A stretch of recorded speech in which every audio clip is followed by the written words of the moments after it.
Okay, here's my oxygen. Here's my apple cider vinegar. B-complex, multivitamin, and salmon. My name is Lloyd Garner. They call me Doc, and people are just dying to meet me.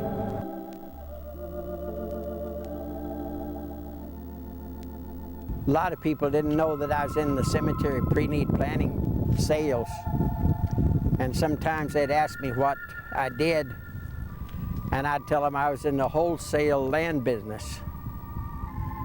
And they'd say, well, what does that mean? I said, well, I sell holes. Well, my name is Pamela, and I am the daughter of the famous Lloyd H. Garner. Now, when it comes to the cemetery business, he taught me everything that I know. The first person that bought land for a cemetery was Father Abraham.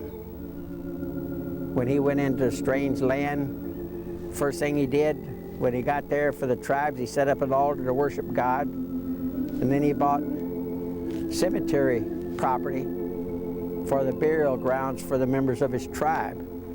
In this area here, only the veterans and their wives and minor children can be placed. You notice the flag when we're having a funeral is at half-mast. So this is probably scheduled. They'll be coming in very shortly because they already have the floral arrangements delivered. The casket is set on this equipment here. And in the bottom, there's a burial box that the casket fits in. Traditionally, a lot of people like to sprinkle dirt in after the casket is lowered. And then they have the elements for the priest to use in the final services, like the holy water, things like that. Well, now, usually what we do, we'll put fertilizer on and then seed it a lot of times. And it depends on the season of the year as to the time period that it resods. Just about a week ago, I made arrangements for a family just for 3 pieces of land down in this area, and it was $3,000 a space, $9,000 for the 3. They still have to buy burial boxes and markers. The pecans here have a good flavor. In some of the old cemeteries, you'll have Hispanics in one area, blacks in another, and the Gentiles in another, and Hebrews in another, all in different ethnic sections as far as development is concerned. And these are a columbarium for niches, where you can place the cremains of one person or 2 people. The mausoleum crypts are getting more popular because the development of land is getting so expensive. It doesn't cost a lot more to use the mausoleum crypts than it does the land.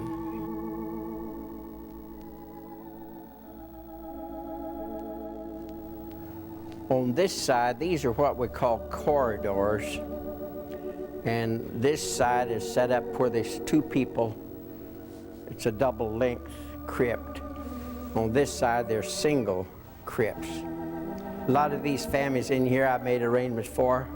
This is Dr. Huger and his wife. She was an Alzheimer's patient. This is the little lady here I think I told you about, was asking me how I got the name Doc. He said I used to be a doctor, and I couldn't cure any of my patients, so I had to go in the cemetery business to get rid of them. This happens to be a very good friend, or was a very good friend of mine, he and his wife. This is the arrangements where my wife is placed. She's placed on the lower level. These are just 1 deep. And then when I go, I should be placed on top of her in that same arrangement there.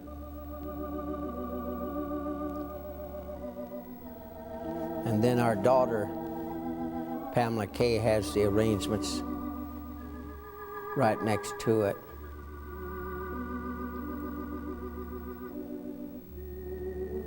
After I'd been in the business a couple or 3 years, my wife and I had been to a company Christmas party.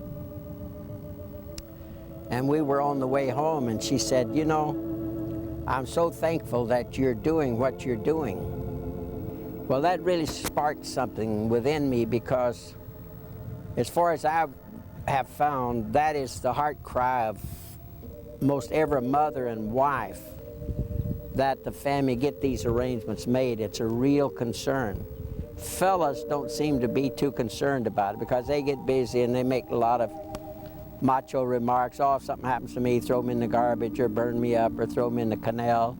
And they know nobody's going to do that. Everything else that the Lord blesses us with, we could do without. But the disposal of our remains at the time of death, we can't do without. If we don't do it, somebody has got to do it.